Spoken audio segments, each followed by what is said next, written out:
Hey everybody, I'm Laurent Gibbert. I'm Director of Product Management at Unity. I'm leading the product team for Darts and multiplayer. I'm flying solo today. I've been on streams a couple times, but it's the first time that I'm having the honor to host the stream by myself. But there is a team of professionals in the background, so they're gonna be pressing the button for me, and hopefully I'm not making any mistakes. Be gentle with me, please. But that should be fine because we're gonna be talking about a great game, Sanctuary Shattered Sun. We're gonna get into a bunch of technical details about the game. I'm quite excited about the savviness of the team there and everything they have to say about how they built everything from the ground up in Unity, some of the dots, things, and shenanigans around there. So it's gonna be very interesting. And we're gonna be starting with some visuals of the games and go on trailer.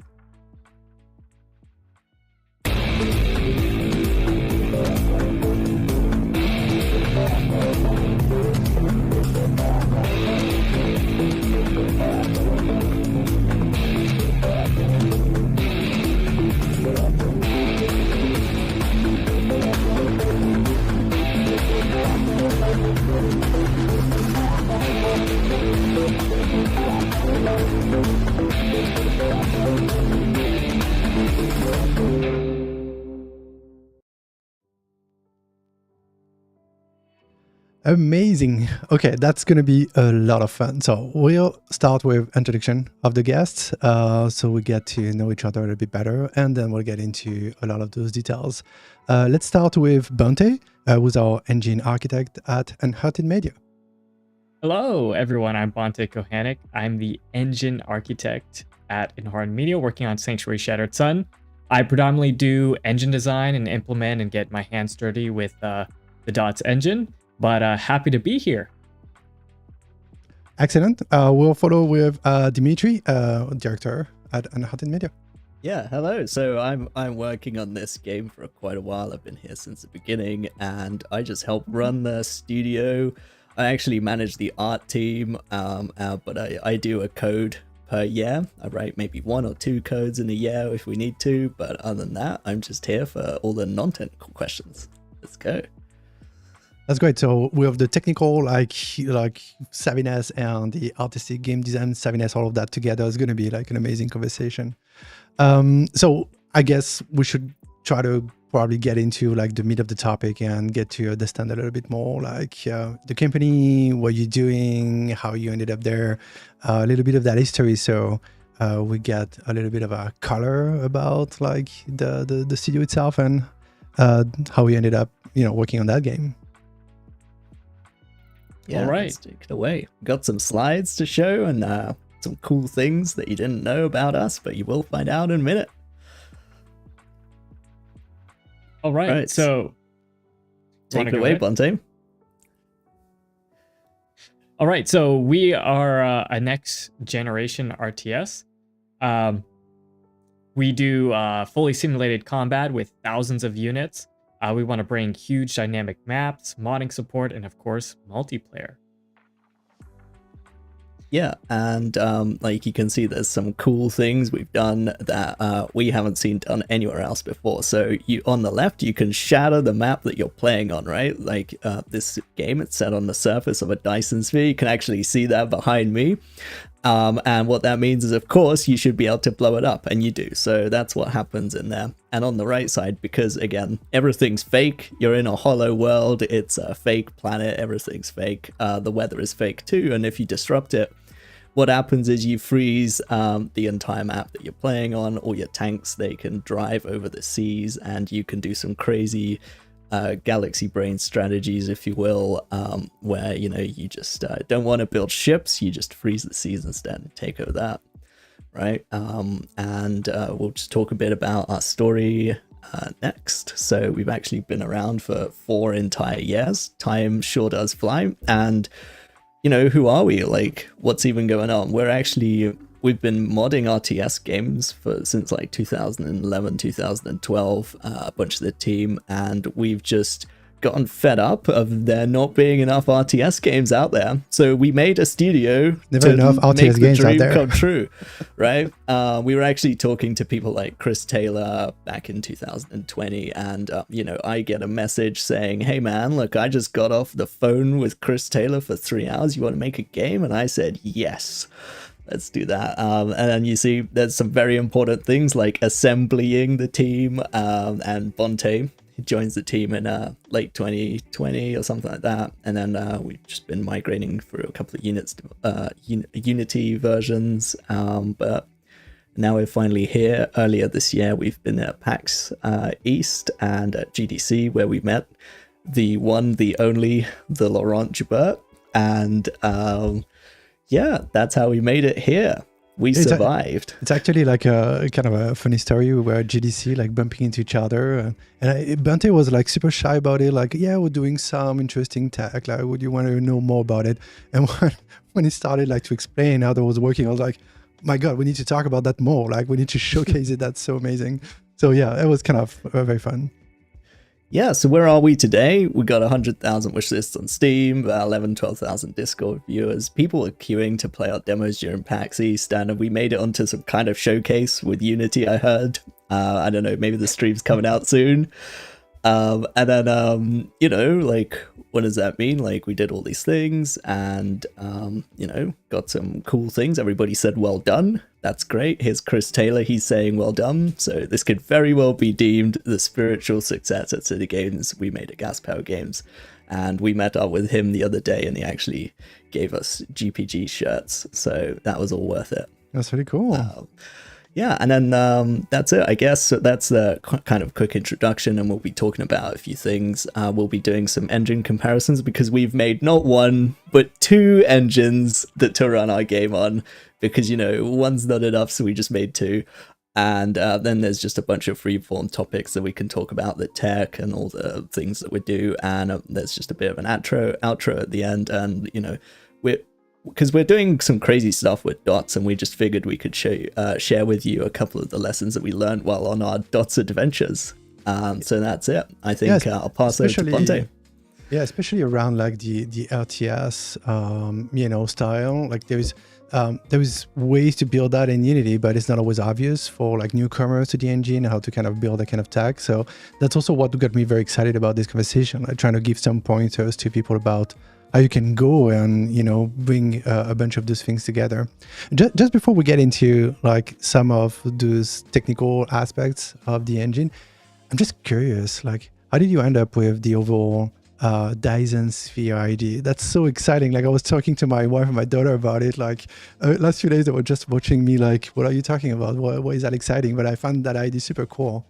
Oh, well, when we started working on the game, what happened is, we were making a game and there was all these gameplay things that we were talking about. This is very early on when we're just deciding what kind of game will this be. All the big decisions are the ones you make at the beginning, or you're supposed to make at the beginning, right? But there was one thing that was missing, which is that the game was kind of bland and there was nothing to, really tie it all together, right? And we were looking for that something. We were thinking, maybe it would be some kind of mechanic in the game or some kind of aspect, and eventually we just settled on there being a unique environment. And what could possibly be cooler than playing on a giant artificial planet like this one, right, with the sun inside, and if you blow up the planet you fall into the sun. I mean, it's Dyson spheres are not depicted enough in media, and everybody always depicts them the wrong way around. Like we get this question every time, like why isn't the livable area on the inside? Well, it's supposed to be on the outside actually, because gravity points inside. That's how it works. So that's a really neat idea, and then it gives you like so much opportunity to do amazing visual effects there, like with the lights coming out of the ground and so on. Like visually speaking, it's kind of a super cool idea. Like artistically speaking, it gives you tons of interesting options. Yeah, that's right. All right, so we've created 2 engines for this. We've started with a game object. Well, we started with our Dots version of the engine. And found out it was very technical, and we want to explore kind of the game design. So eventually we actually ended up creating another project. Here we have Sling. This is our game objects project.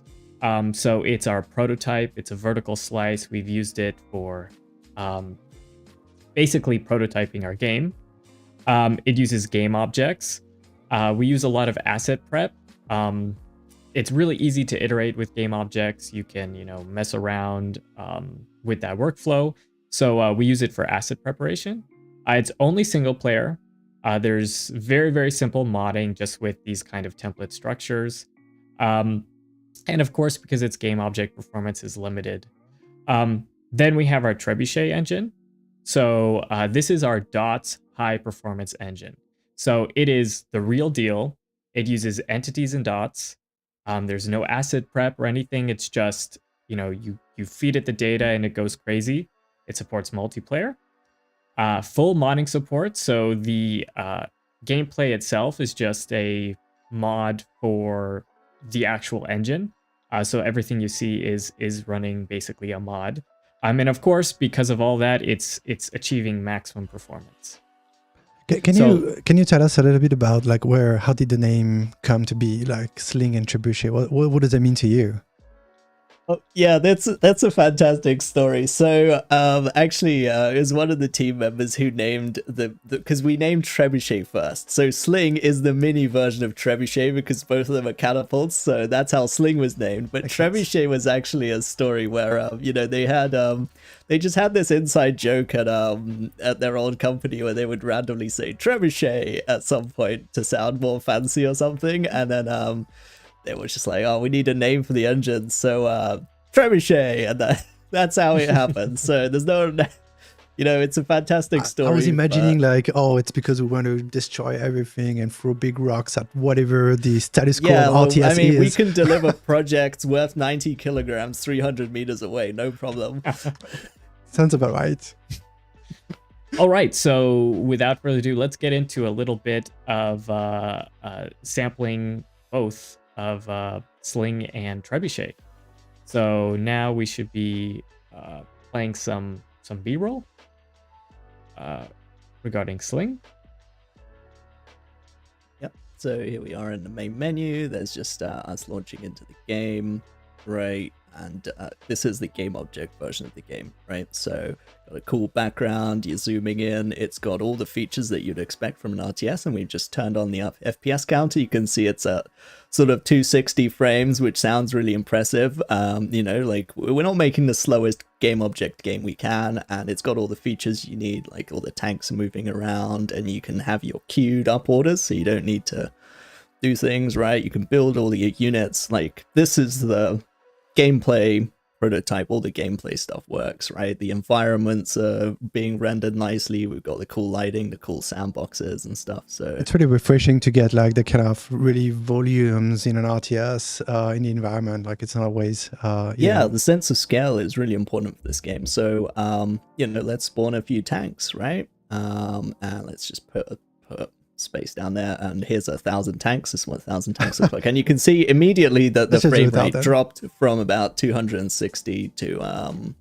about 60 frames, right? That's the cost, right? So you can order all these tanks around, they're sort of moving, and it works. There's a little bit of lag when you start moving these things at scale, and this is just running on my PC, and so I've got a pretty good PC, but it's, the graphics card is not the best, and that's what's starting to slow down. And, when you start moving, you can see that the frames start dropping a little bit, right? So that they're going below what we want, right? We don't want to go below 60. What's the bottleneck on that version? Is that CPU bound?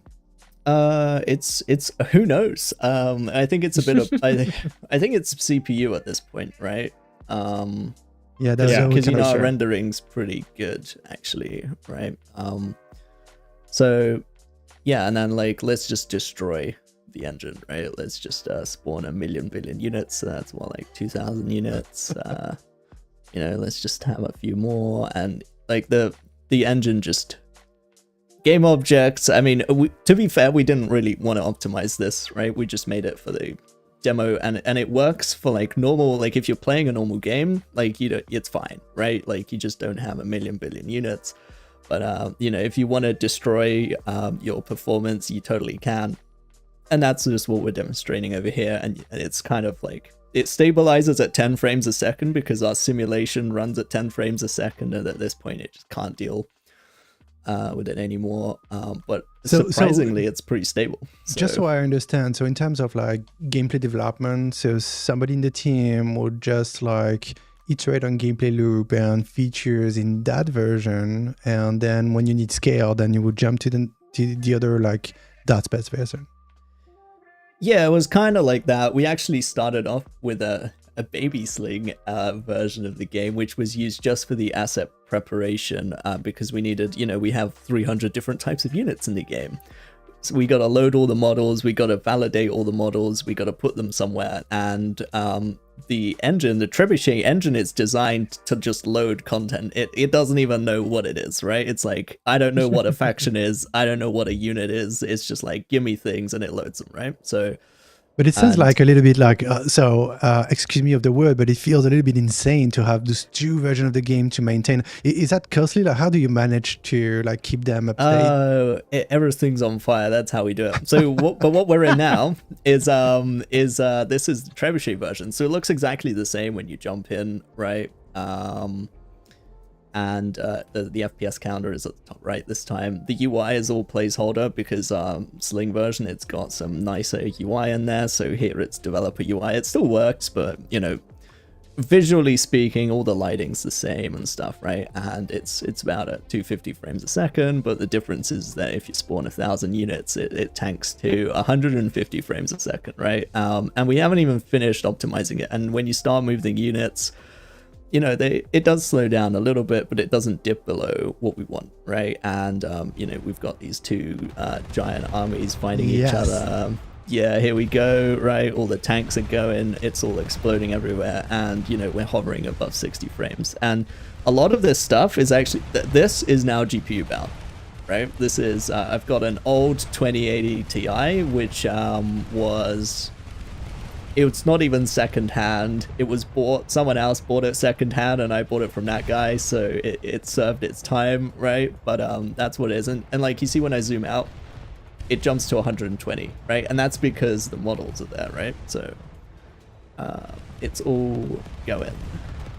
How many different units are we talking about? Like, is it like mostly the same units you scale, or can you really have like a large number of unique units involved into it, and that wouldn't like impact too much the simulation cost? Yeah, so this one is 1,000 versus 1,000 of the same unit, just because they were convenient to spawn, because you can do it in one button. But I'm about to press this different button, which I think it's got this sort of scenario, which there we go, I just pressed it. So now it's got all these different types of units in there, and the script, essentially what it does, it just sends them into the middle, and it spawns them in groups of 100 or something, and we'll just get to a few thousand units eventually.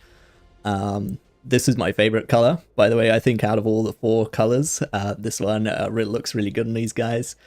Very industrial. Yeah. I mean, the funny thing is that the one of the factions, the EDA, they've got the green color as their official color, but in the models, I made them with the yellow color. So, I don't know what I want to say with that, but here the explosions are coming in, and it's doing the same thing that we do in Sling. Every single projectile is simulated, all the units are simulated. Right, you were asking, can it handle different types of units? Look at that. There's loads of different types of units. That's pretty cool.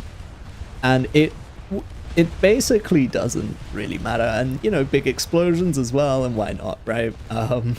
So there's a few things that we do to make it all render at the same time. So we actually use one ginormous particle system rather than lots of different game objects for each particle explosion. We just use one giant one, which is, and then we use maths to move the actual vertices around, because game objects have a bit of an overhead, so we don't want that, especially when you have like 2,000 of them. So in that simulation here, we have like collision avoidance, navigation, interactions between the different units and so on. Yep. All that stuff's there, right? So each unit is seeking a target, and it's got target priorities. It doesn't just shoot at whatever the first target happens to be. It actually searches for the most optimal target. And then even if there are equal priority targets, what it does is actually finds the target that is the closest towards it in terms of turret angle, so it doesn't need to spin the turret around. It's not by distance, it's by angle. So like every single unit has its own unique behavior here. There is no flock effect or anything. Yeah, that's right. So each unit is individually controllable, and like the script just doesn't do it, but that's what it does, right? And like, yeah, again, zoom out, it's 130 frames, and then if we just reset the simulation, right, we're back to 250 or whatever it is. So what does it mean for the game itself? Like, so do you intend? So is that like a normal game session is 4 players in that game? Is that like, are you targeting more 2 or more than that? Like, yeah, we're looking at anywhere between 2 to 8. And then the sort of the design is that you don't really want more than 1,000 units per player, because otherwise it's just too hard to control them all, and like so for gameplay reasons. But the good news is that because our game is moddable, you can just increase the unit limit. Who cares, right? And then let's just see those tanks again, shooting at each other. So we do expect modders to get crazy. Yes. The gameplay we released our demo, right? And then within 24 hours, some guy found out that you could mod the game, and he added lasers onto every single unit. Like every single unit was replaced with a laser weapon or something like that. Makes sense. That's what we expect from modder. Yeah, he added lasers to the feet of some units. It was crazy. Yeah, and to reiterate, right, we have the engine that's running the backend systems, but all the gameplay that you're seeing here is being run by Lua. As a mod. A mod. Yeah, like, do you have 1 resource in the game or 10? The engine doesn't know or care. That's all entirely... What I love the most about like the way you ended up building this 2 version of the game is that usually when I work with the teams or game developers around ECS and that, everybody's asking, okay, so what's the difference in performance? Like, can you run, like how much more performance can you get out of, an implementation versus the other? And oftentimes it's very hard to answer that question because nobody's going to be doing 2 implementations. Like we're crazy enough to do it. Yeah, exactly. Yeah. So it's really, really cool to like just be able to compare them next to each other and say, okay, if I run my simulation on that version or that version, here is the performance I'm getting out of it. That's super fun. And here's my favorite color again. Look at those guys. Anyway, yeah. So I guess that's the comparison of the 2 engines. We can talk about the details moving on. How about that? Let's do it. Yep.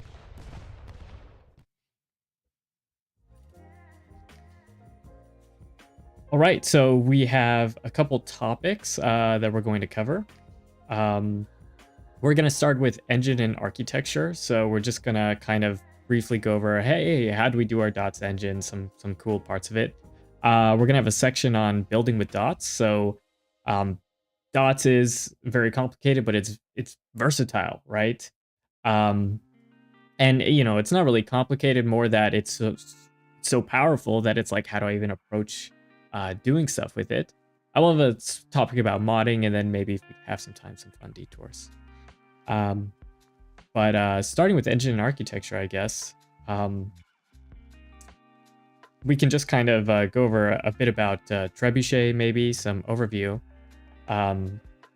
So on my screen here, our Trebuchet kind of engine has 3 parts to it. We have Lua, which is gameplay logic and modding. We kind of have an interface that we built in Unity, which bridges the gap between Lua. And then we have our core engine, which is our high performance dots engine. And so we kind of use these 3 parts to coordinate everything within our engine. I'm seeing that might not be coming up through the stream. Yeah, are we seeing the right thing on the screen here? Not sure. Yeah. Which one was it that we were supposed to display here? Or maybe it's just not running? I'm not sure. But if so, we can carry on. just keep talking about. Yeah, but we can take 30 seconds to try to figure it out. That would be fun to just see what you wanted to show. Oh, I think we were seeing it for a second, and then it disappeared. There we go. Oh, I think we got it. Perfect. Very nice. Yeah, so we have 3 parts of Trebuchet. And so we kind of have our core engine, which is kind of this isolated block that just, you feed it its input at runtime. Hey, do my units look like? And it constructs the units into entities. What do my props look like? And it just keeps constructing. And then it just simulates and outputs things. And this Lua interface in the center kind of gives it to Lua, and then Lua goes back and calls the Lua interface, which calls the core engine. So this is kind of our whole gameplay loop. If we look at all the different parts. So Lua is traditionally high level, right? We're making it for modding. It's got to be easy to mod and make gameplay. But the core engine is this low level dots kind of ECS kind of performance capsule. And so when we want Lua to call the engine, we kind of pass it to this Lua interface, which does all the validation. So the core engine doesn't have to. It can just be this kind of high performance thing. As well as Lua might prefer to represent its data in a high level way that the core engine might prefer some low level. So the Lua interface is kind of this cool thing in the center that's in Unity. I have a question about like how that works in terms of production, like every day in the team. First of all, how many developers do you have in the team? 10 plus 2 or 3, so somewhere around like 12, 13 devs on the team. I think half of us is the art team and half of us is the programming team, so we have 5 or 6 guys on the programming team. And how many like on the daily basis, like how many are kind of like getting involved into the Lua layer or more of the, I don't know, C# scripting in Unity? How does that look like? Yeah, so we have a kind of our Lua like legend, I guess you can say, feed that is just he's modded just these games forever in Lua, and so he just takes over the Lua and just does all the gameplay and everything like that. Predominantly for the Dots team, they don't really have to do a ton of Lua. We do have to get more into Lua, but we're mostly like, hey, what do you guys want to see for Lua? And we can create it in the Lua interface, and any maybe functions or API calls or anything we want. And then because the Lua interface is specifically for Lua, we could just decide to be like, hey, we're going to create a function that Lua can call that does a million things. It calls the core engine a million times and makes everything easy. So, but going back to your question, predominantly everything to the right of this line is in Unity. So even the Lua interface that's communicating with Lua is in Unity. And so our dots, our programmers and all them, they can go in and change the Lua interface pretty easily. We still use dots in the Lua interface. It's, dots is so high performance that it's like no part of this project is just going to ignore that. But then we kind of have our ECS and well, that makes sense. Like it's super amazing to be able to give like a super fast iteration loop to gameplay, the gameplay work, and to be able to leverage like the high performance foundation under the hood. That's kind of the sweet spot for sure. Yeah, for sure. So that's pretty much the overview of the engine, I guess you can say. Something that's kind of interesting, if we just we have 3 worlds. We're host authoritative, server client. So when you're hosting the game on your computer, you're running basically 2 versions of the game, right? So a host simulation, and then you as a client are running a simulation and a rendering world. So all the, when we were taking a look at Trebuchet, all of that is happening twice, right? Which is something interesting to note. Now, if you're just a client connecting the game, you only have to run it once. So you're looking at even more frames and performance improvements. So But- wait a second. So does that mean that in the video we were seeing earlier, like the server on that video was kind of running all of that twice? Exactly. Yeah, exactly. Exactly. Makes sense. And so that's kind of a huge difference between Sling and Trebuchet to really like kind of understand the difference. Sling is game object, it's single player. Everything what you see is there. But Trebuchet, on the other hand, it can run, 3 different worlds that represent, all those entities 3 times across those different worlds and still have more frames per second and get more performance out of it. So that's all powered by ECS and DOTS, which is really awesome. Yeah, definitely. Yeah, you need like all of the bits of performance you can get from there. Yeah, for sure. And so here's kind of something interesting. So what I skipped there was just kind of like some internals. So our engine manager, which is our API, just has a bunch of managers, and we communicate with our worlds through commands. And this is kind of a precursor to one of the building with dots and kind of fun topics we have. But other than that, this is pretty standard. But one fun thing that we do with our simulation worlds, so we have a host and client simulation world. They run 10 times per second.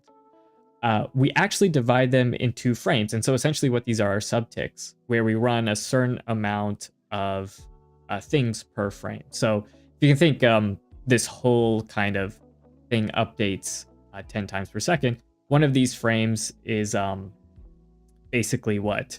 So we're running 60 of these frames per second, so that's like 0.16 milliseconds for each one of these frames. If I remember well, you having done your own netcode implementation, right? Yes. We do use Unity Transport, which, we love Unity Transport because it's really low level. It it uses dots, so it's guaranteed performance.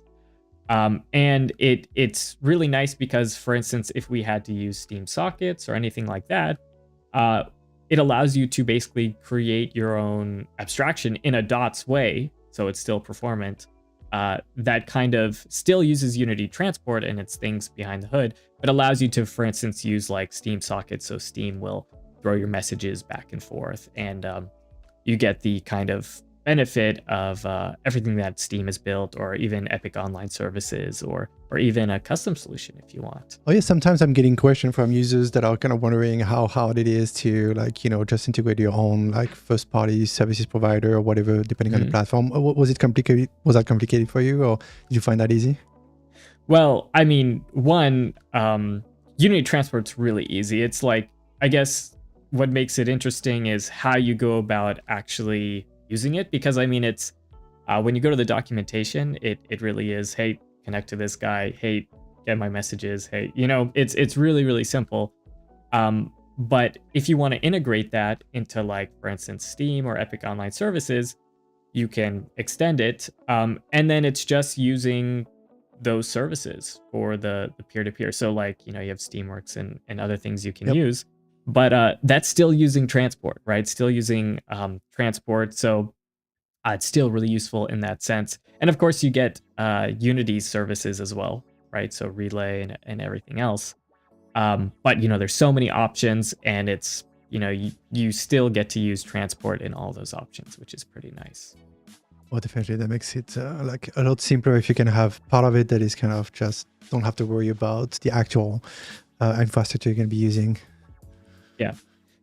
But going back to the simulation world, so an interesting thing about the job system is it can do long running jobs, but it prefers like jobs that kind of complete in one frame or a set amount of frames. And so what we've done, because our simulation kind of goes for a while, to really utilize parallelism in the job system effectively, we've essentially cut all our work down into these kind of subframes that happen every certain amount of time, and then they complete and go on. So here on the host, we'll receive client commands. Frame 2 is always for Lua, so host Lua is going to make all the decisions in this one frame.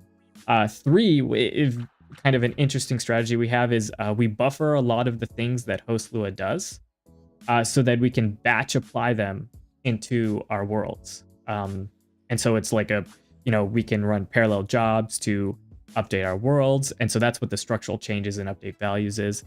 It turns out like we had kind of planned for 6 frames, and then as we started to use dots and ECS, we kind of like were like, well, we're really not doing anything on these frames. They're so fast. So we started merging frames. And so frame 4, which used to be a kind of a simulation frame, is now just with frame 5.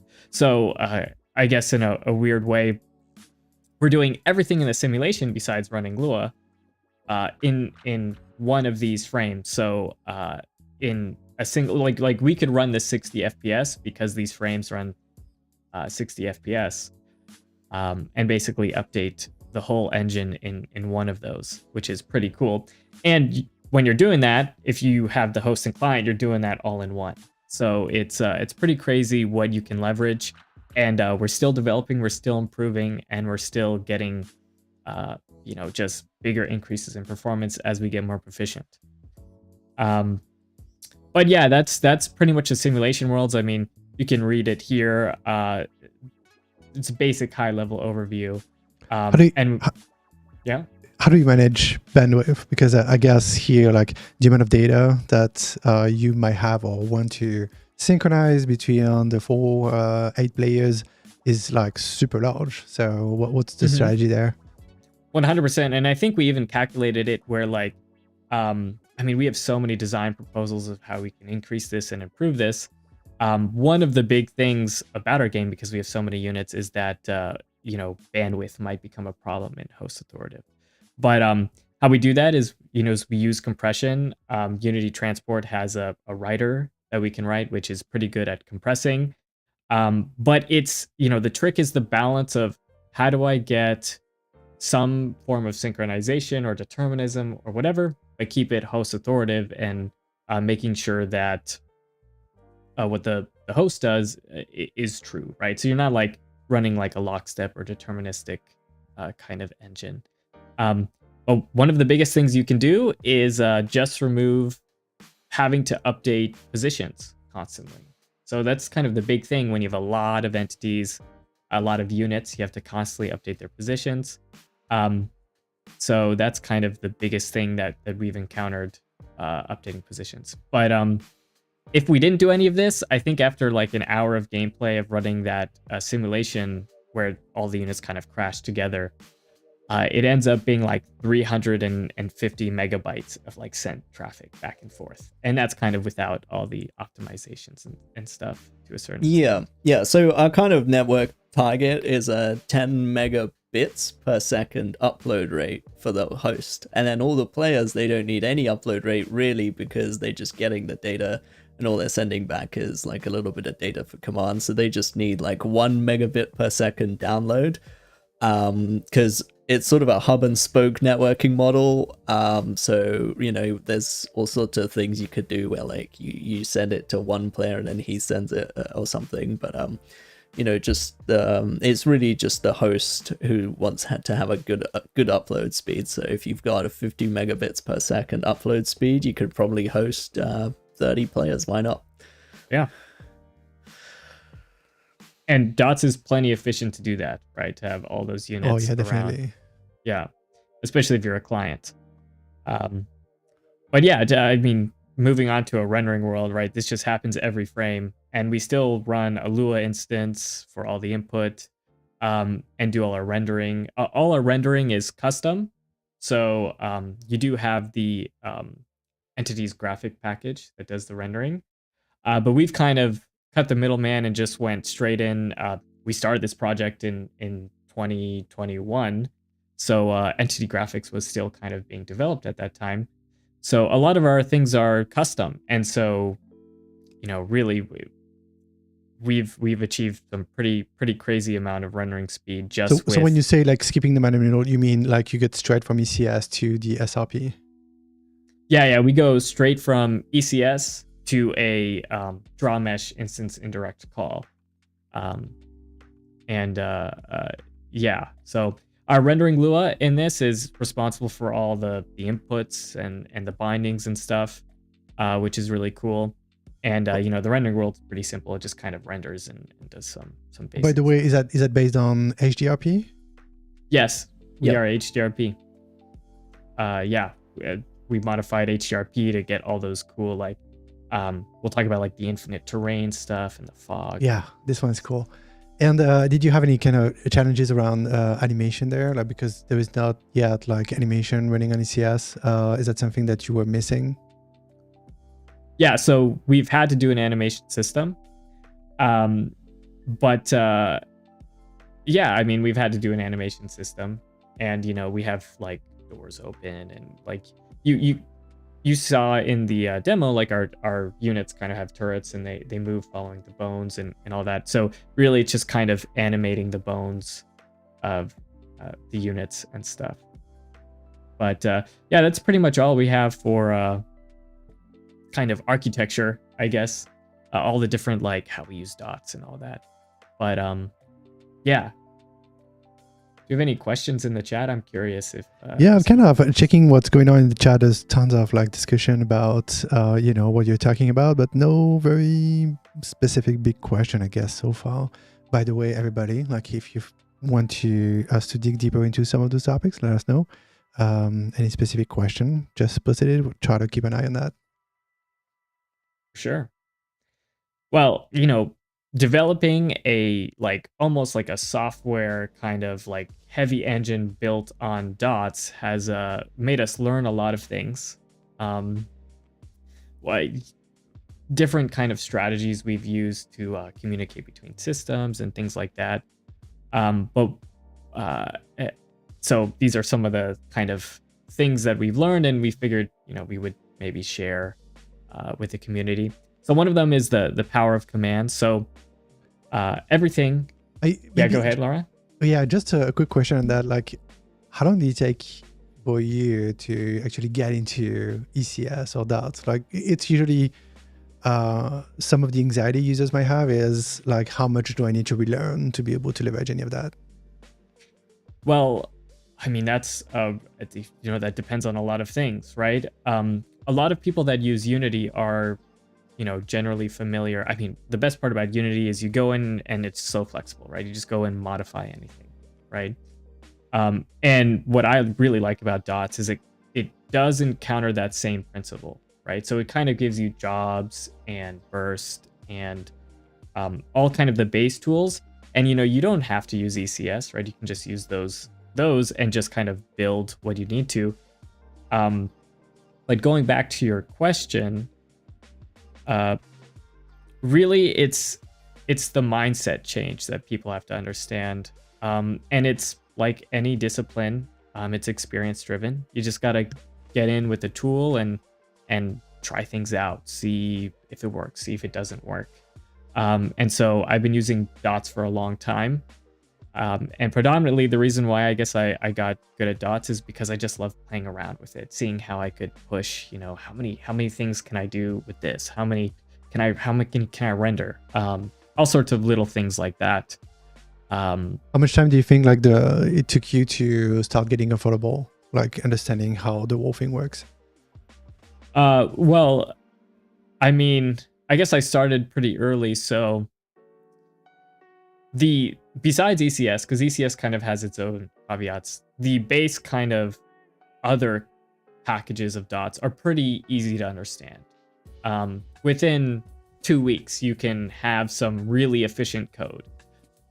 Especially, if you use like Unity Muse or something, something that like will kind of give you, let you kind of rubber duck, right? What you're trying to do. Yeah.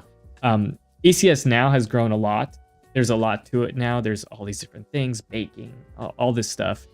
But my suggestion would be like, just start with everything but ECS, right? Build those fundamentals. And then when you get into ECS, you can apply those, because ECS is just built on the other dots packages, which is one of the coolest part about ECS, right? People change ECS, right? You have whole libraries that have kind of their own ECS stuff going on. So, this is kind of what's empowered our engine, our ability to just go in and change everything. Anything we want, we can do. But yeah, that's a great question. Well, so let's look into it. So I guess like you had to strategize how you were using dots to build your engine. through like commands. So tell us more about that. So if you recall how we kind of, the diagram previously, we kind of had commands and these callbacks that kind of travel. And all of these, we kind of use this idea of commands, and all of it is just a native list. Let me go ahead and remember things. So this is the project. All it is just a native list of some struct of data that we write to. And what's so great about these native lists is you can write to them in jobs in parallel. You can read from them in jobs in parallel. And if you're smart enough about it and you go enough about designing it, you can just kind of chain read, write, read, write, read, write, read, write. And so these things are extraordinarily powerful. Here's some small jobs that you do. And you can, as long as your list is big enough, I mean, go ahead and just, 10,000, 100,000, like it really doesn't matter. And so whenever we do anything in the engine, hey, these two units collided, this projectile hit this, we just use a command, and we're just passing around all these commands between our systems and between our jobs and everything like that, and it just scales. It's wonderful. So it's basically like some sort of massive gameplay state table, and then the runtime interprets that. Exactly. And the big thing to note here is like this balance of ECS and dots, right? So I say ECS and dots. Dots has ECS, but how we use it in Enhearten Media, at least, is dots kind of refers to everything but ECS, and ECS is kind of this big thing. So we use this everywhere within our engine, and even within our ECS to communicate between our ECS, because it's so simple. It's like when you have such a huge engine, we need performance, but maintainability is super important because otherwise it takes forever to develop these things. So, the whole thing is performance by default kind of thing. Dots is so wonderful because you can do something as simple as this and completely get away with it and be in the clear, right? And so we really like this strategy. And is your command list deterministic? I mean, yeah. So what we do is like if it's a batch command. So for instance, like setting the health of a unit. This is just ultimately going to end up probably setting a value on an entity. But what we do is when Lua starts setting health, we amass in a native list all the new health values, right? And then finally, when Lua ends and we go, yep, we want to apply those values, we can just use a parallel job, go in and update all the components, right? So anything Lua does ends up as commands that we just go and iterate. There are like more sophisticated commands, like ordered ones. So, if maybe how you apply these commands matter. If you know ECS, the entity command buffer, which has this kind of ordering, same principle. But this is kind of one of the pillars that our engine is built on, this idea of commands. So I just wanted to share that for those kind of using dots and, you've used object-oriented code, right? You have callbacks and these events and going that. This is the data-oriented version of it, right? This is how you communicate. But anyway, that was just kind of a fun little thing about the engine. So how are we on time? Oh, we're fine. Okay. The other thing that we really like to do is component stacks.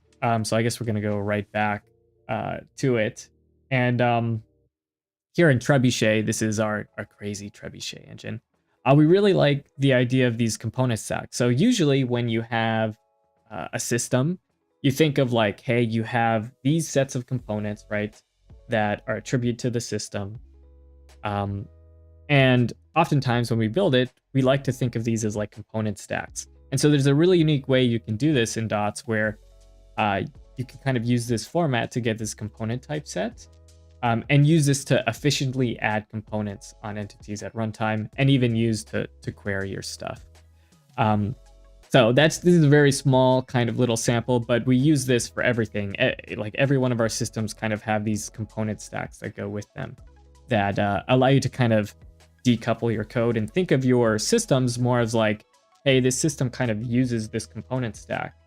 And then when you want to coordinate between systems so you don't make a nest of craziness, you go, okay, this component stack is going to talk to this component stack update so that all our inputs are like lined up, I guess you can say, and maintained and decoupled. Doesn't that impact massively the number of archetypes you have?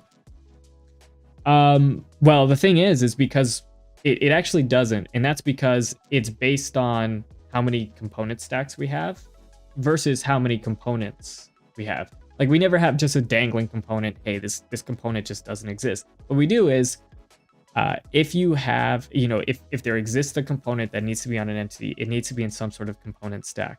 And so as long as, you might have entities with different sets of components, these component stacks on them to create your archetypes, but usually they converge, right? Usually you have a unit and I mean, it has a health, it has this, most units have all of these things. And so you kind of end up having them converge naturally through these component stacks. So a neat little kind of trick we've used to think how we're designing and how we kind of set up our entities.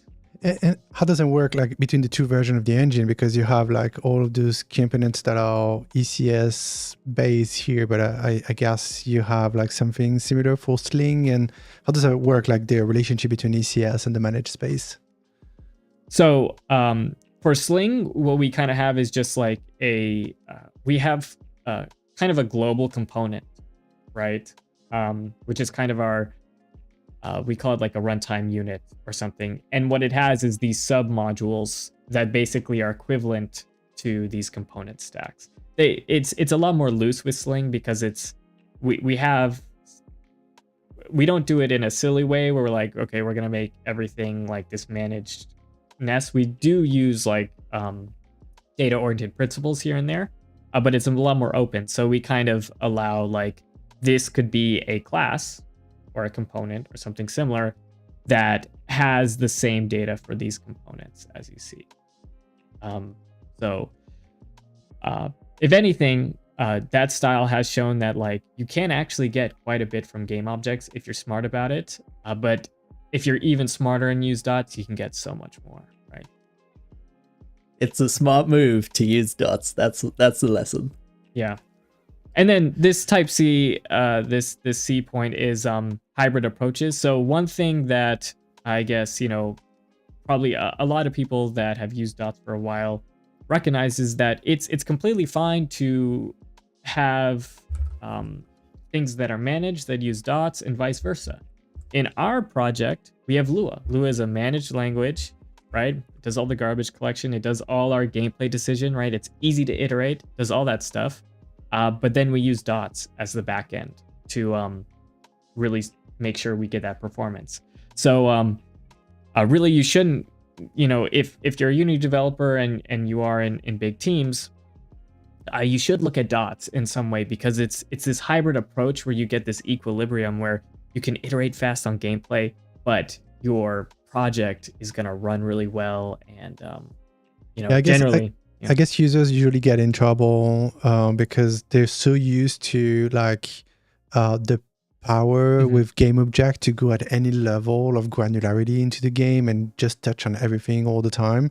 And then here you kind of like went into a mode where like even beyond ECS that already like forces separation of concern, like you get even one step beyond where you're like, okay, there is even more like the separation of gameplay iteration time that is all of that based on the Lua stack, and then runtime efficiency that is kind of all like optimized for execution.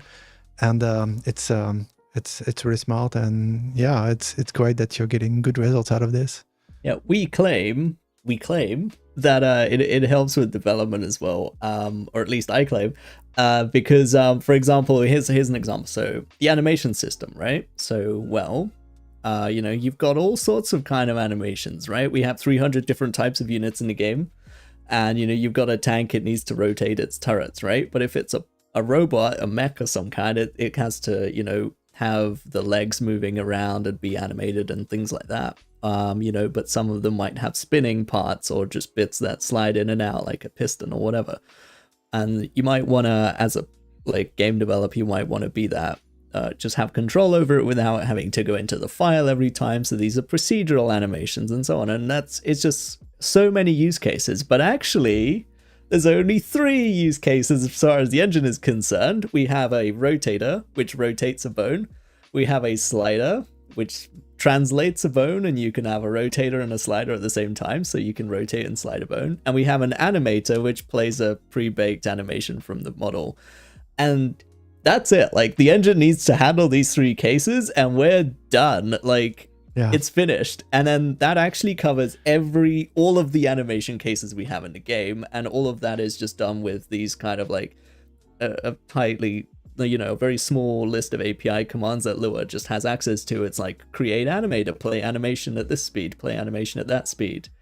It's finished.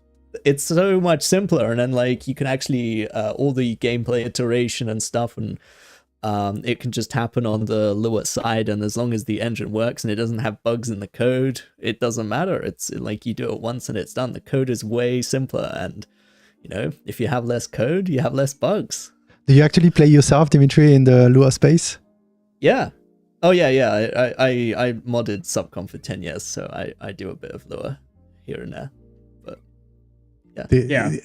Is there any kind of fun gameplay thing that you came up with, any kind of fun story in that front, or you're just trying to get away from the trouble and do mostly I'm stuck on trying to put out every fire that we have every week all the time. But let me think. So one thing that we quite liked was the way we did shields. So shield generators, we have shields which are these bubble shields in the game, and it's all great, and they block projectiles because it's all physics based, but if it takes too much damage, the shield bubble collapses. And I was just doing some cool stats, and there were some issues with the problem is if you're not careful with the recharge time of the shield, it actually regenerates faster when it's down, because it's just code. It's I'm going to put it back after 5 seconds, but if the shield has a lot of health on it,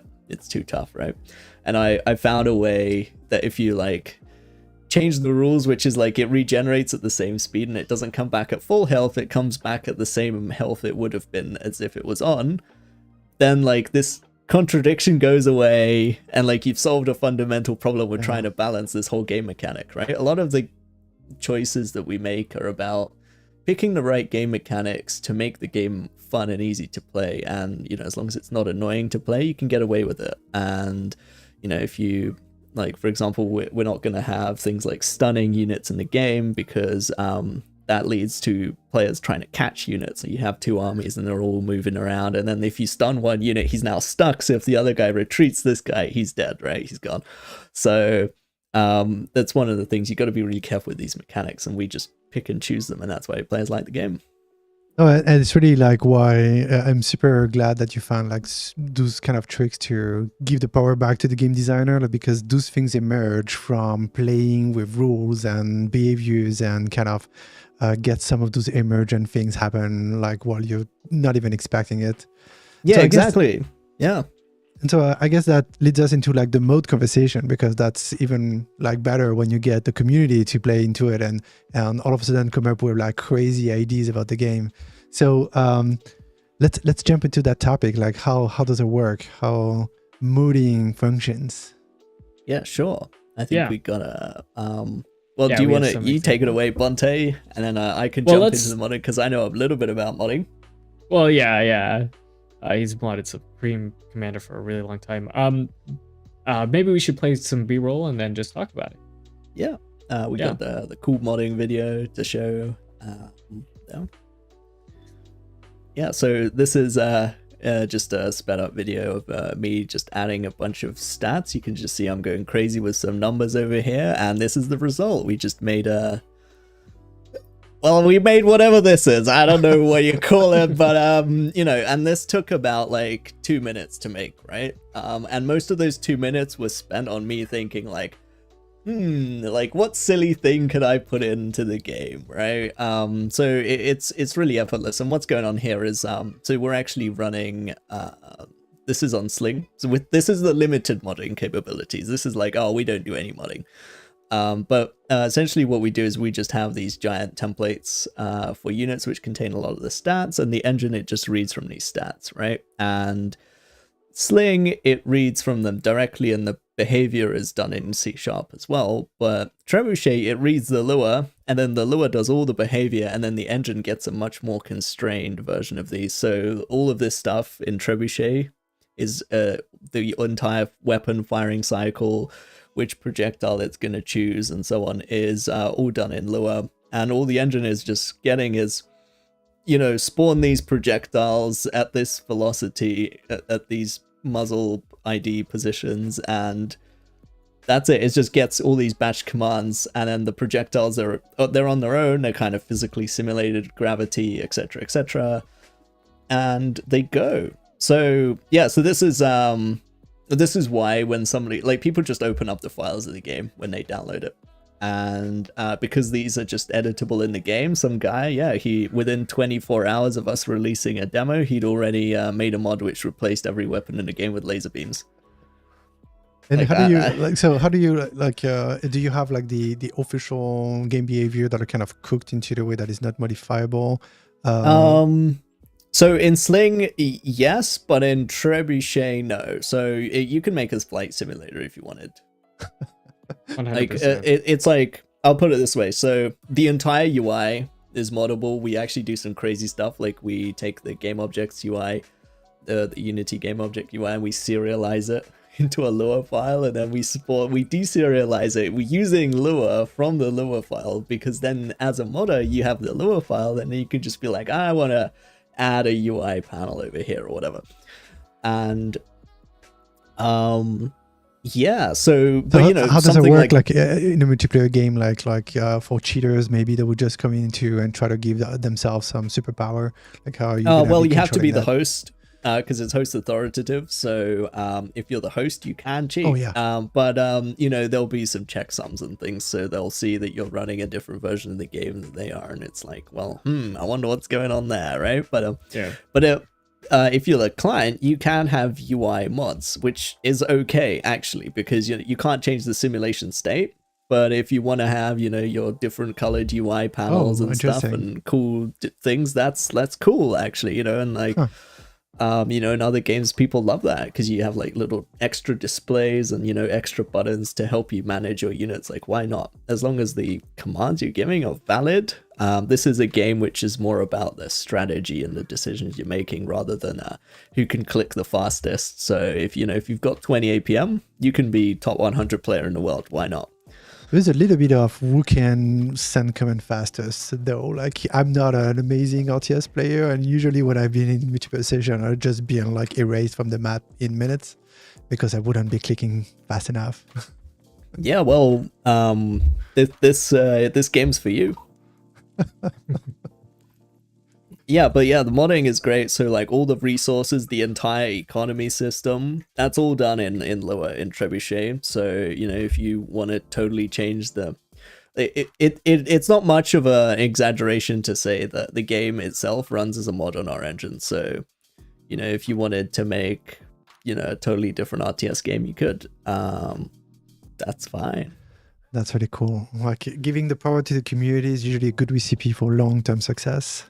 Yeah, we saw that in other games. Like all the best RTS games have really long legs. Well, if you look at Warcraft 3 and Dota, that was a mod, right? So like a lot of these things start as mods, and it's like, of course you want to have mod support forever. Yeah. So are we digging a little more into the technical aspect of modding? Is that what? Yeah, sure. If we want to. Yeah. There's a couple really fun things we can show, like how we communicate between Lua. We use we have a special kind of Lua, Lua just-in-time compilation, which runs a little faster than normal Lua. And so we kind of have a C++ native plugin that we use in Unity to kind of start and call that. But other than that, once you do that, you can do some really fun things like, let's just go to our delegate. So this is a delegate. So this is something Lua would call in our Lua interface.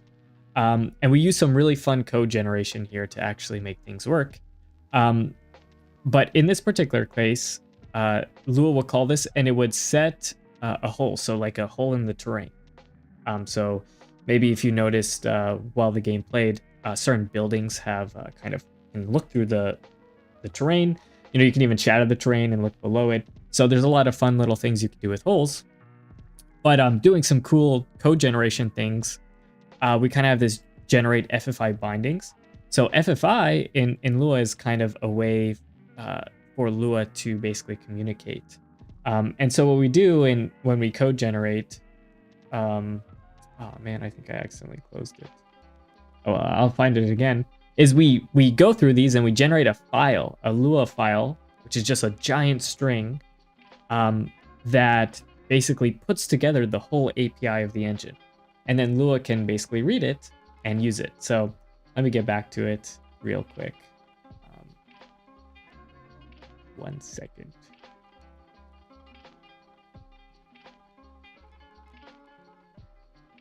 Yeah, and while that's happening, you know, there's a bunch of things. So FFI is what the Lua used to talk to the C#. It's basically, you know, because C++ is our wrapper and it needs some structs and things, and Bunte's just put it up here, which is just a regular Lua file, and essentially this is all generated, and it's just defining all of the API kind of things that we're doing.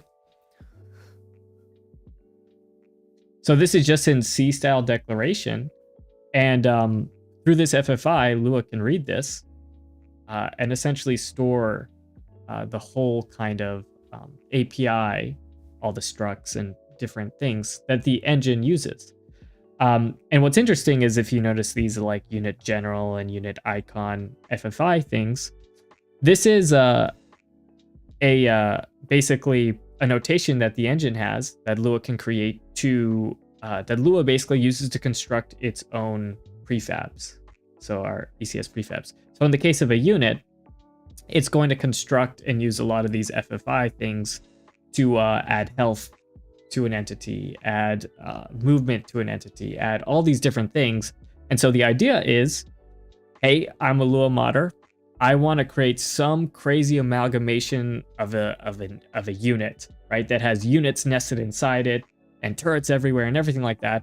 And so you can go in with Lua, write your serializer if you want a certain file structure for that or anything, or even hard code it in the Lua files and basically construct using the engine API this huge entity prefab that you can create with all the giant mecha centipede of Super Doom.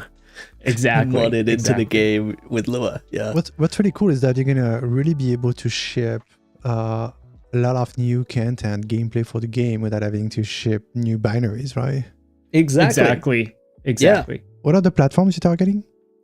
We're targeting PC first. This is our first game. If you haven't noticed, based on the quality of the project and the ambitions, this is the first game we're making as a studio.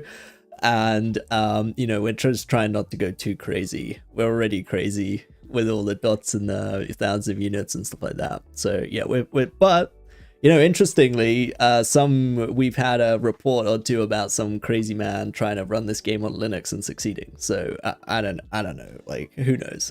We're not really looking at it right now, but it might be a thing in the future where we'll do Linux. But you can't fit this game on a mobile, not with the tons of units, and we do have some experience on developing for those platforms, and it would complicate things too far, so we're not aiming for that. PC. Yeah, no, for sure. I was kind of like asking for platforms because sometimes, it could be a little more tricky to ship new content to certain platforms. But once you have like this, interface to gameplay behaviors and that interpreted at runtime, then gameplay is just an asset like anything else. So it makes is. so Exactly. easy to just ship to tons of platforms. Yeah, and you know, from experience, we've seen other games where you know, the official developers stopped supporting it, and then the actual game was developed for 14 more years after release. So, like, you know, like the binaries are done, right? They're done. So you know, there's always more bugs in the code, and there's always more binary fixes we can do. But I think you know, hopefully if things go well, we'd end up in a situation where actually we're just working on the content after a bit, you know, and then the engine is like, it's done, and we can put in more crazy things into it instead. Dante, did you want to go on a little more on this topic, or should we jump into the graphics stuff? I think you want to jump into the graphics stuff. Yeah, I think that would be great. I can talk about modding for ages, but I also did write the graphics system, so I'd love to. All right, so I think we're on to fun detours. So performant rendering, let's go over that.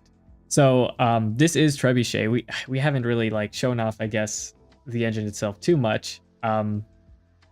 But we have all these new rendering systems that we've written, and these are all custom rendering systems. So maybe let's pick something fun. I mean, we could do the skin mesh rendering if we wanted to.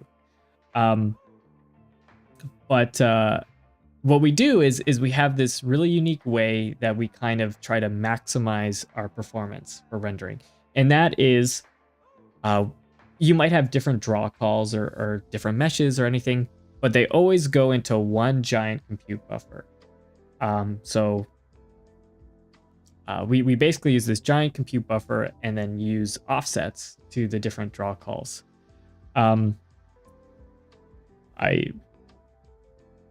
Let's do one that's a little bit easier, so maybe we can show it. Let's see. This is for skin meshes. Let's do a more conceptual idea before we actually jump into dots, because it is a huge leap. I'm realizing. But code is too advanced. Yeah. But what we use is mechanically we use a prefix sum. So what we do is we have a lot of people with their implementations of graphics will use dots, and it's kind of grouping mechanics to be like, okay, all these units are in a group, some chunk or something. And because they're all the same mesh, we kind of iterate that chunk and dispatch it. We don't like this idea. One, right, we're trying to maximize performance. So grouping things together means that you have more groups of stuff and you can't iterate with them together. You eventually segment your chunks. So instead, what we like to do is just, again, use a single component stack. If you have the skin mesh component stack, congratulations, you are rendering skin meshes now. And we basically use a prefix sum. So what that is let's see if we can do it. It's this right here. So you have a batch ID, similar to like if you've familiar with the BRG, the batch render groups. You have some sort of ID that represents your mesh and material. And we essentially have a giant native array for all the different mesh and materials that we have. And we use this neat little code here, which is atomic, which allows us to increment basically the counters of how many of these different IDs we want to render. And what that gives us is, as we increment these, we essentially get a native array of all the different instances in which we want to render. So we'll know like, hey, we have these units, we want to render 20 of these next turn, next frame, 30, 40, etc. And what we can do is we can use that data to essentially populate an array where the next time we iterate through them, we go, okay, we know we have 20 of these units. And starting with our array, we can basically place 20. We know where to start in the array.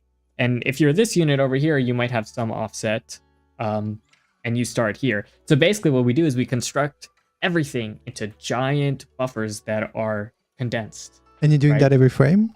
Every frame. And it's all parallel. Well, wait a second. So I'm trying to picture the thing. So you're basically constructing your scene content every frame so that it's exactly optimized for exactly what you have to render, and then you go to the rendering pipeline. Exactly. So a big thing with us is like rendering engines can do a lot of optimizations if it can assume like, hey, I don't have to move the data all around. But we can't do that because a modder may go, hey, this frame, I want this prop. Maybe props are usually static. I want this prop to do a crazy rotation, scale, and like change mesh, change material, change anything, right? So everything is dynamic. So we have to rebuild it pretty much every iteration. And so we basically have this giant counting array of all the different pairs. We count them up, and then we use the offsets, the prefix sum, which if you're familiar with parallel programming, it's a really, really, really useful algorithm for calculating offsets into array. And we just create a giant commute buffer with any data we want, and it's always compressed, right? Because it's just offsets. It's always compressed based on the data. And then we go in and we render, we basically create draw calls with the offsets of all that. And so we can render, in basically the fastest way possible with, data that is compressed in the biggest way possible across all our rendering systems, basically use this idea. So it feels like, and now like it's just my intuition talking, but maybe you're going to confirm if my intuition is in the right place. It feels like by doing this, you're basically preparing the game for being the most optimized to any scenario, even though the ones that you might have never seen before, and it's going to still be like probably the most optimal way to go to rendering. Yeah, so it's as flexible as possible, right? Because the overhead is, I gotta basically collect the instances in an optimal way, right? But once Dots makes that really efficient. We get to collect all our instances in parallel, so we can have, that's how we had 10,000 units. Those are all skin meshes, right? Each of them might have 10, 30 bones. Some of the units have 200 bones. And those are all being loaded and basically compressed into these buffers so that they're the most optimal when you kind of send them to the graphics card and sample them. That is really cool. So we do this across everything that you saw there, whether it's the icons or the selection brackets, the skin mesh rendering, all that stuff is using this kind of mechanic to achieve maximum performance and kind of allow us, it's again, it falls into that category of like, when things are fast, you can just do silly things, right? And silly things mean that the code is way more maintainable, right? And I guess if I had to invent a term for that, I would probably call that like gameplay state culling. Like it's just whatever makes sense, that you basically ignore everything else, not based on spatial representation, but just on all the data of the game. Yeah. And so what we do is basically with this batch group system, we're just we apply it across, it's a generic. We basically apply it across this batch group, and this basically uses a different list. These are our different groups. These are our offsets for our groups. So when we calculate the counts, we get offsets. Sometimes we keep a list of like, hey, if we're not actually rendering any things in this group, just ignore it. So it's faster to iterate the ones that are important. And then we go in, and this is what's eventually put to the compute buffer, and we do that for all our data, and it just gives us offsets in our shaders and the data, and we go in and sample. And so it's really fast. It's kind of simple, but you can just decide this frame, hey, every single frame, this kind of object, this entity is going to change its batch ID, which changes its mesh and material. And you can just do that every single frame. You can kind of create a techno entity that's just like changing its mesh and material every frame, because it's updated every frame. That is really cool. Yeah.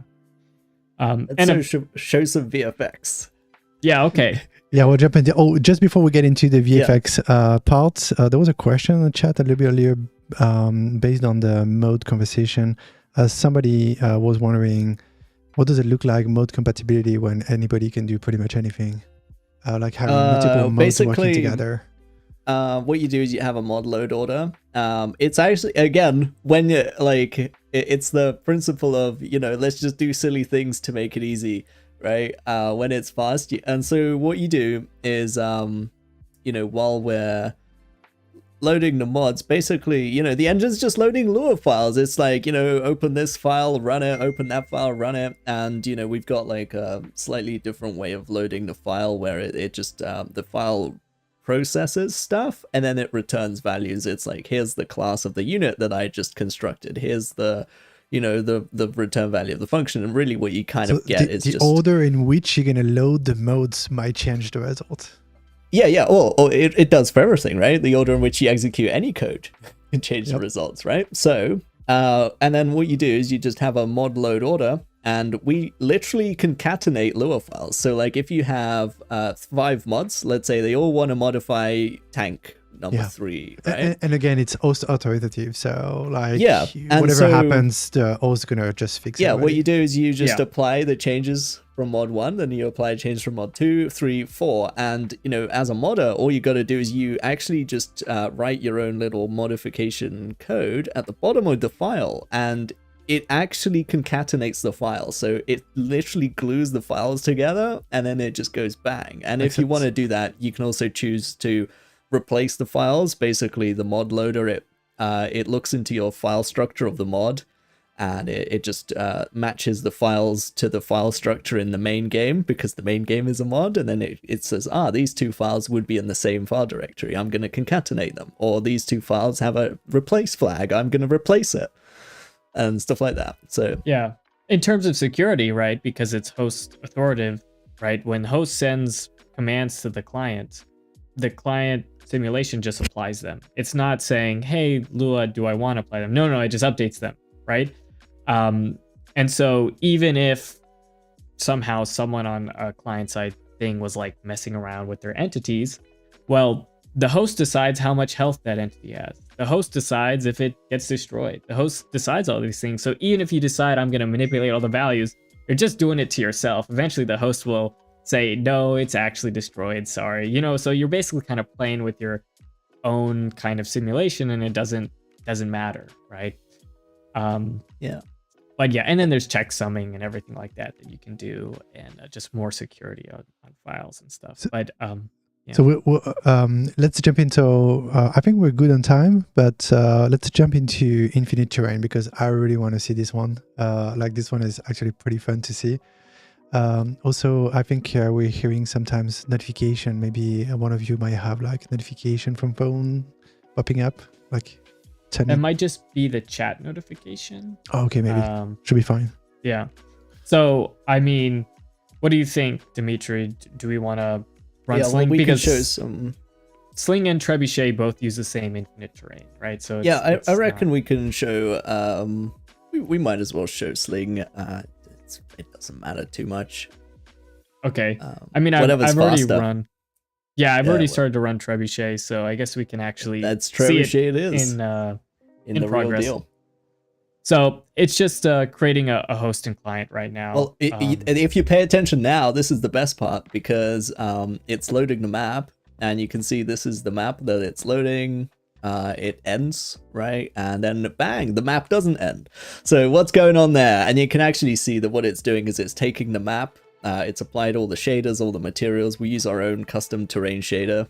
And then it mirrors the terrain, right? And then if you tilt the camera, it actually looks like it goes on forever from a reasonable view distance and things like that. And we use the post-processing volumes to just add some fog, and we have our own. Can you actually push out the fog a little bit so we see it better, or is that complicated? What do you mean?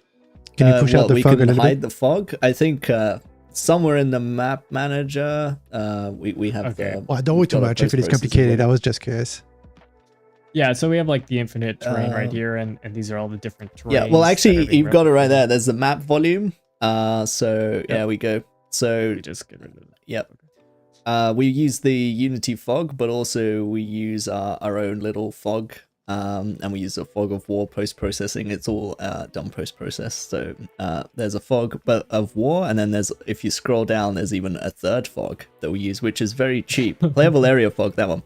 So There we go. there we go. So the playable area fog is really cool because all it does is it just kind of changes the pixels based on depth, so it's very affordable. Like, it looks volumetric, it looks super fancy and stuff, but It it's looks so much better with that. But you know, it's cheap, right? Performance, we love it. So you can do silly things. That's basically the story of this project. If you go fast, you can do silly things. Yeah, and then the trees are good too, because when you zoom out, we made our own imposter system. So you know, they just get turned into a quad, and that means you can have a lot of trees. So again, like, if you want to, you know, if you like, that's probably a few thousand trees on the map or something, I don't know, right? And it doesn't matter. You could just stick them wherever you want. And like, yeah. And how does that impact the gameplay? Like, so in terms of game area, are you kind of just using the like basic tile of the terrain that's where the game area is, or can you actually go over? That's right. So in terms of design, what you can see if we turn on the playable area fog again. Which fog is that one? Which is at the bottom. Yeah, okay, the last one. Yeah, the playable area fog. Yeah. So yeah, actually, we're zooming out past the playable area. I think the playable area is being set incorrectly on this map, but it's supposed to be like just beyond the two commanders, right? The two icons. So that's actually the map, right? That's the playable area, and then everything else is kind of visual stuff, right? That's just us being. Do you have a number, like in kind of kilometers? Yeah, I don't know.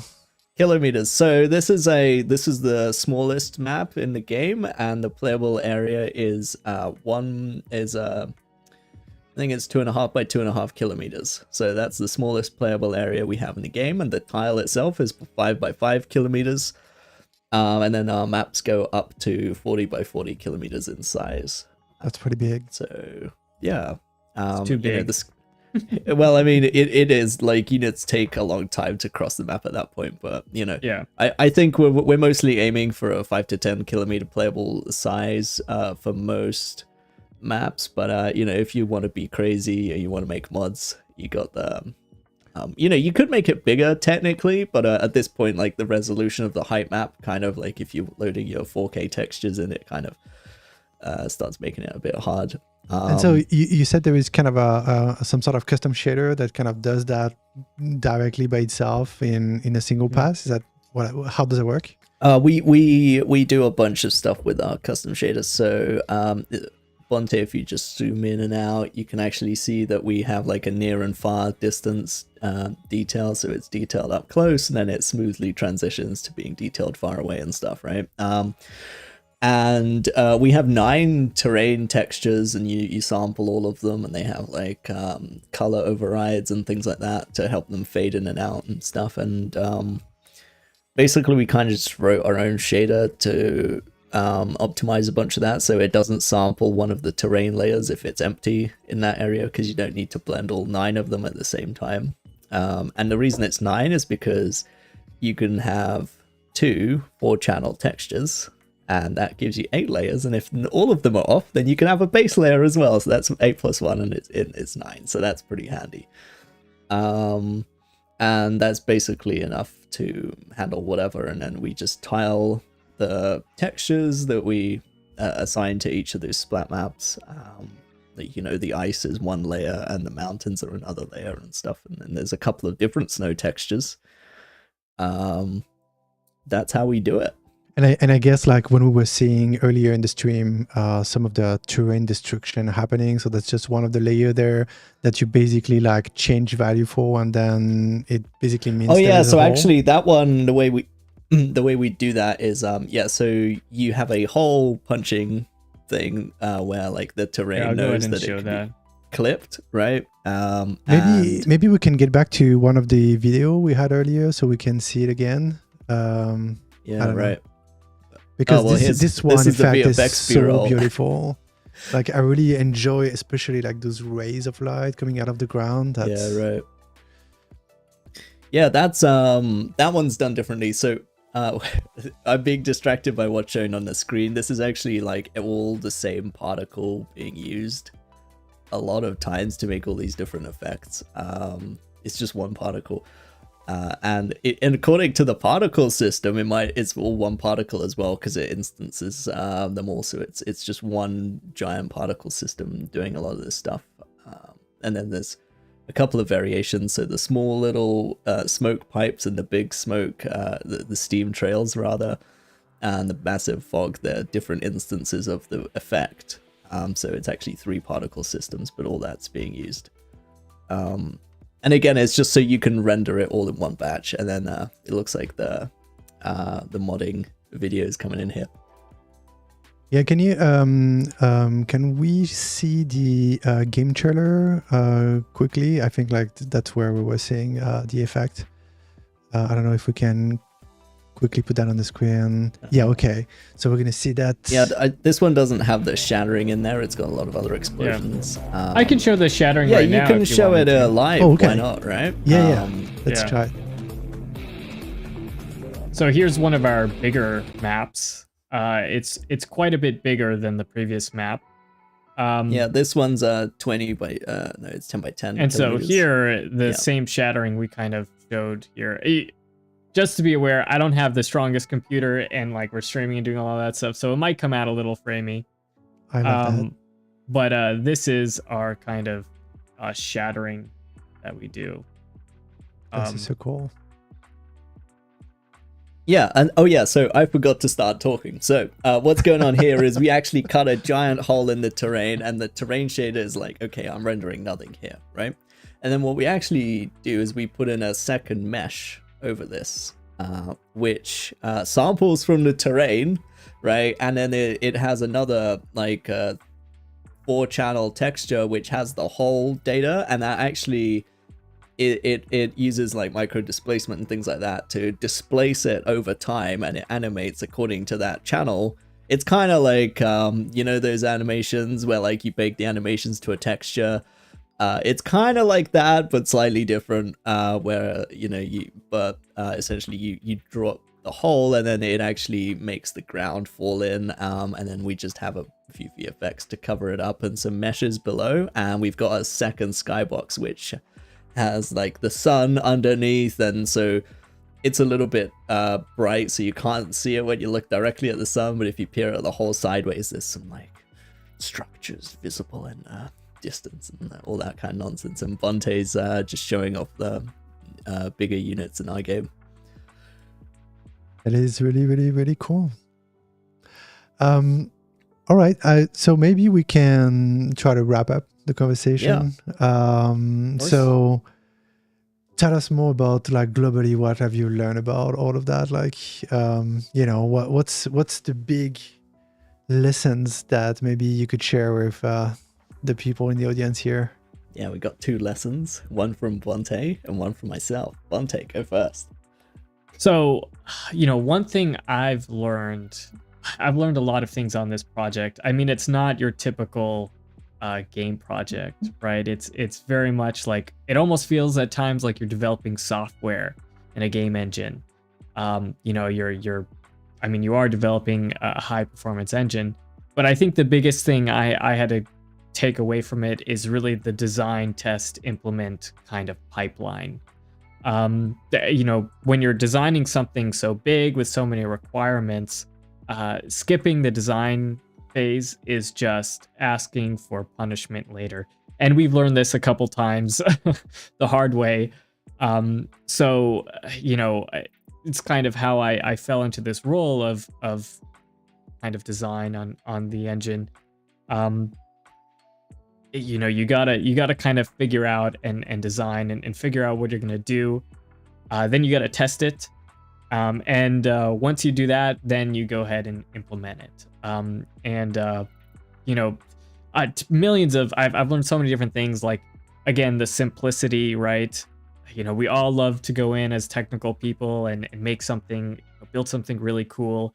But sometimes when, if you've seen just like some of the simplest things are some of the coolest, perform some of the best, and really are maintainable and actually allow you to ship. So, I could go on forever about different things about dots. Is there one thing in particular you're very proud of? Like, if there is like one thing you're like, okay, I'm putting that on my resume because that's really cool. I mean, this project would go on the resume as being something really cool. Like, there's no aspect of this project which isn't somehow cool, whether it's technical, whether it's visual. I mean, the VFX, the audio, everything. We have such talented people behind them all, and so, it would be Sanctuary just in bold title font at the very top of. It's rare enough to have like the actual room to experiment and go bold. That it's good to notice, because sometimes it might be a little more challenging to navigate like the space for experimenting with crazy ideas, and I'm really so glad that you had the opportunity to do so. Yeah, I mean, Dots gave us this opportunity, and we're making the best of it. We wouldn't be here without you. Think about that. we might not have a game. Okay, so that is cool, but you did that to yourself too, right? You decided that you wanted to take the risk also, which is kind of amazing. So what about you, Dimitri? Yeah, so, well, I mean, the lessons I learned is that, if you think about, what are the important things in a project like this? What's really, what's the big impact stuff? And, you find out that it's all the usual suspects, right? It's not even the specific code or the technology that you're using. It's stuff like, get a great team, right? Get a good vision on your project, like know what it is that you're trying to make, and then you'll be fine, right? It's like people, ideas, machines. A clever person once said that in that order, right? Like people, ideas, machines. If you got those, it's okay. You can like fix everything. It doesn't even matter like what the other stuff is, because if you have those three things, you're good. It's the usual suspects. That's what makes projects go. And what if you had to do something different next time? Like there's things that you probably would have done a different way with everything you've learned. Well, again, we would have done the normal things differently, right? We would have invested more into people. We would have invested more into process, right? And we would have invested more into like the tech, right? That it's all of the things that I'm thinking like, that didn't go well. Oh, that cost a lot of stuff. It's all stuff where like, we had processes that we were still working out, we're a new studio, right? So it's like, we should have tested more or whatever, right?